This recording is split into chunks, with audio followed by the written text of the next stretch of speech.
आज से 5000 वर्ष पहले इस सारे संसार पर क्षत्रियों का शासन था। केवल 5000 वर्ष में हमारा इतना पतन हुआ कि आज संसार में सुई की नोक रखने जितनी जगह पर हमारा शासन नहीं। शासन आते हैं और चले जाते हैं, ये कोई बड़े पतन का सूचक नहीं है। लेकिन आज से 5000 वर्ष पहले तक इस संसार के सर्वश्रेष्ठ ज्ञानी, इस संसार के सर्वश्रेष्ठ तपस्वी, इस संसार के सर्वश्रेष्ठ योद्धा, वीर, सूरवीर हमारे समाज में थे। आज न हमारे पास शौर्य है, न पराक्रम है, न ज्ञान है, न तपस्या है। आज 15 मिनट खड़े रहने में 5-7 सूरवीर धराशायी हो जाते। ये हमारी शारीरिक स्थिति। मानसिक स्थिति ये है कि हमारे को कोई कितना ही कहता रहे, हमारे दिमाग के अंदर अच्छी बात घुसती। हमको इन पतन और पराभव के कारणों को ढूंढना पड़ेगा। हम चाहें कि हम जैसे जैसा जीवन जीते रहें और क्षत्रिय बने रहेंगे, ये संभव नहीं। भगवान का पतन कैसे हुआ? जब किसी भी समाज का पतन होता है तो सबसे पहले वो समाज अपने धर्म को भूलता है। स्वधर्म क्या है इसको पहचानने की कोशिश नहीं करता और पाखंडी धर्मों के चक्कर में फंस करके अपने स्वधर्म को तिलांजलि दे देता। तब उसके पास उत्थान का जो पहला साधन स्वधर्म है वो उसके हाथ से चला जाता है और धर्म के नाम पर पाखंड में वो ठगा जाता है, जिससे उसका न कोई सांसारिक क्षेत्र में उसको लाभ मिलता है, न आध्यात्मिक क्षेत्र में उसको कोई लाभ मिलता है। वो अपने स्वधर्म से दूर भटक जाता है। उसके बाद वो समाज अपने इतिहास को भूलता है। आज विभिन्न क्षेत्रों में ऐसा कोई क्षेत्र नहीं जिसके अंदर हमारा महापुरुष पैदा नहीं हुआ हो और जिसने संसार भर में अपनी ख्याति नहीं पैदा की। वो रजनीश कहता था 10,000 रोज 10,000 मनुष्यों को, सैनिकों को रोज युद्ध में मारने वाला भीष्म पितामह भी क्षत्रिय समाज में पैदा हुआ और चींटी को भी मत मारो, ये अहिंसा का उपदेश करने वाला भी क्षत्रिय समाज में हुआ। चारों तरफ की ज्ञान की हमने पराकाष्ठाएं तोड़ दी, वीरता की हमने पराकाष्ठाएं तोड़ दी, तपस्या की हमने पराकाष्ठाएं तोड़ दी। संसार में आज तक विश्वामित्र से लंबी तपस्या करने वाला संसार में कोई तपस्वी हुआ है जो संसार में आज तक कोई नहीं कर सका, जो राम के काल में नहीं हुआ, जो महाभारत के काल के अंदर नहीं हुआ, वो राजपूत काल में राजपूतों ने करके दिखाया। माथा कटने के बाद लड़के दिखाए और माथा कटने के बाद 1-2 हाथ तलवार के चला दिए नहीं, कोसों तक बिना माथे के लड़ते हुए चले गए। लोगों का सिर यहां पड़ा है, धड़ मिला है 5 कोस दूर, धड़ मिला है 10 कोस दूर। आज दोनों जगह उनकी समाधियां बनी हुई हैं, दोनों जगह पूजे जाते हैं। जहां सर गिरा वहां भी समाधि बनी हुई है, वहां भी पूजा होती है। जहां धड़ गिरा वहां भी समाधि बनी हुई है, वहां भी पूजा। ऐसा कोई क्षेत्र नहीं था जिसके अंदर हम सर्वश्रेष्ठ नहीं। और आज ऐसा कोई क्षेत्र नहीं है जिसके अंदर हम सबसे गए गुजरे नहीं। चाहे वो ज्ञान का क्षेत्र हो, चाहे वो वीरता का क्षेत्र हो, चाहे वो तपस्या का क्षेत्र हो, चाहे शारीरिक बल का क्षेत्र हो, चाहे बौद्धिक बल का क्षेत्र हो, चाहे मनोबल का क्षेत्र हो, चाहे आध्यात्मिक बल का क्षेत्र हो, हर क्षेत्र के अंदर हम पिछड़ते जा रहे हैं। उसका कारण अपने धर्म का और इतिहास का ज्ञान नहीं होना। इतिहास मरे हुए समाज को पुनर्जीवित करने की क्षमता रखता है। इतिहास निर्जीव शरीर में जीवन पैदा करता है। एक विदेशी पर्यटक भी रणथंभौर को देखने जाता है, एक विदर्भी भी रणथंभौर को देखने जाता है, एक दूसरे समाजों का रणथंभौर को देखने जाता है। वहां क्या देखता है? कितने ऊंचे पहाड़ पर ये बना है, इसकी दीवारें कितने सुरक्षित है, इसमें महल कैसे बने हुए हैं, ये देख के लोग जाते हैं। और हम भी आज उन पर्यटकों की तरह रणथंभौर, चित्तौड़ आदि किलों को देखते हैं। उसका कारण क्या है? इतिहास के ज्ञान का अभाव।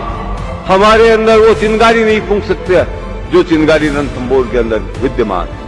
यदि हमको इतिहास का ज्ञान होता तो कोई भी राजपूत रणथंभौर के किले की सीढ़ियों पर चढ़ता तब उसका कलेजा धक धक करने लग जाता, कहीं ऐसा नहीं हो अंदर जोहर हो रहा हो, मैं अंदर प्रवेश करूं, कहीं जोहर की जलती ज्वालाएं मेरे को नजर नहीं आए, कहीं ऐसा नहीं हो जीत कर भी दुश्मन के झंडों को आगे करके लौट रहा हमीद जोहर के निराशाजनक प्रदर्शन को देख करके अपने जीवन से निराश हो गया हो, वो कहीं अपना मस्तक काट करके शिव जी के ऊपर नहीं चला रहा। इस इतिहास का ज्ञान नहीं है तो हमारे लिए रणथंभौर एक पत्थरों की दीवारों से अधिक कुछ नहीं, एक पत्थरों का संग्रह मात्र है। आज हम अपने स्वधर्म को भूल रहे हैं, पराये धर्म को अपना धर्म समझ रहे हैं। कृष्ण भगवान ने गीता में कहा है, श्रेया नाम स्वधर्मो विगुण पर धर्मो भयाव, तेरे स्वधर्म का पालन करने में ही तेरा कल्याण है। दूसरा धर्म भय को देने वाला, दूसरा धर्म तेरे को कायर बना देगा, तेरे को पलायनवादी बना देगा। फिर कृष्ण भगवान कहते हैं, दूसरे के धर्म का तू ठीक प्रकार से पालन कर ले तो भी तेरा कल्याण संभव नहीं, लेकिन अगर तेरे स्वधर्म का तू टूटा फूटा भी का पालन कर लेगा तो तेरा कल्याण। आज उस स्वधर्म को जानने और सीखने की चेष्टा हमारे समाज में नहीं। हम अपने स्वधर्म को अपनाने की चेष्टा नहीं करेंगे, हमारे अंदर जीवनी शक्ति नहीं आ सकती। जब तक अपने इतिहास का ज्ञान नहीं करेंगे, हमारे अंदर प्राण शक्ति का विकास नहीं हो सकता। और पराभव का अंतिम सोपान है संस्कार, सांस्कृतिक पराभव, अपनी संस्कृति को भूल जाना।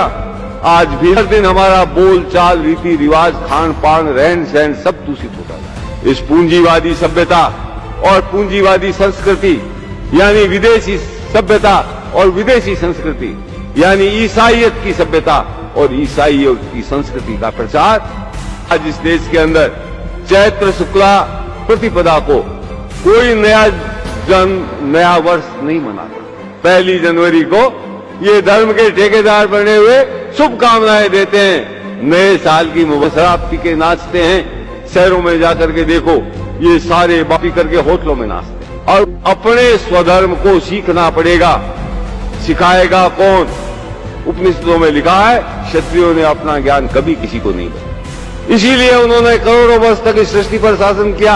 हमारे धर्म का कोई ग्रंथ नहीं है जिससे हम ये सीख ले कि ऐसा शास्त्र धर्म हमको, जो हमारे श्रेष्ठतम ग्रंथ हैं उपनिषद, वाल्मीकि रामायण, महाभारत, गीता आदि के अंदर सर खपा करके ये ढूंढना पड़ेगा कि हमारे पूर्वज किस रास्ते पर चल करके इतने महान बने। उस रास्ते को हम स्वयं ढूंढें, उस रास्ते पर अग्रसर हों, तब हमारा उत्थान संभव है। लेकिन आज राजपूतों के गांवों की, राजपूतों के परिवारों की और राजपूत नवयुवकों की सबकी मानसिकता यह है, पेट कैसे भरा जाए। पेट भरना कोई समस्या नहीं, कुत्ता भी अपना पेट भरता है। किसी को भूखे मरते सुना क्या आपने? कुत्ता फला जगह भूखा मरता। पेट की आग में इतनी क्षमता है कि वो आदमी को दौड़ा करके अपना पेट अपने आप भर ले। मनुष्य में और पशु में अगर कोई अंतर है, पशु भी पेट भरता है, बच्चे बच्ची पैदा करता है, और मनुष्य भी ये काम करता है। जब तक यहां तक मनुष्य सीमित है, पशु में उसमें कोई अंतर नहीं। मनुष्य की विशेषता उसके स्वधर्म का ज्ञान है। वो अपने स्वधर्म का ज्ञान अर्जित करके उसके रास्ते पर चलता है, सह उद्देश्य जीवन जीता है, अपने स्वधर्म का पालन करने के लिए जिंदा रहता है, तब वो मनुष्य है, तभी वो क्षत्रिय है। और आज एक भी राजपूत इस मार्ग पर चलने के लिए तैयार है। उनको ऐश चाहिए, उनको आराम चाहिए, उनको दूसरों की देखा देखी अपनी संस्कृति को तूली लगाना मंजूर है, लेकिन अपने धर्म, इतिहास और संस्कृति को रक्षा के लिए प्रयत्न करना मंजूर है। आज हम धर्म खो चुके हैं, इतिहास को हमने गंवा दिया है। झूठे इतिहास को हम पढ़ करके हमारा इतिहास मान रहे हैं, अपने मुंह से अपने महापुरुषों को कलंकित कर रहे हैं। और अब आजादी के बाद हमने अपना जनाजा निकालने की तैयारी कर ली। आजादी के बाद हमारा जितना सांस्कृतिक पतन हुआ है, उतना पिछले 5000 वर्ष में, जितना पतन हमने पिछले 50 वर्ष में। इस पतन के बाद हम राजपूत नहीं रहेंगे, हम क्षत्रिय नहीं रहेंगे, इस बात को आपको स्वीकार करना चाहिए। और नहीं स्वीकार करेंगे तो भी आप राजपूत नहीं रहेंगे। स्वीकार करेंगे तो प्रयत्न करेंगे क्षत्रिय बने रहने के लिए, राजपूत बने रहने के लिए, और तब हो सकता है हमारा ये डूबता हुआ समाज डूबने से बच जाए।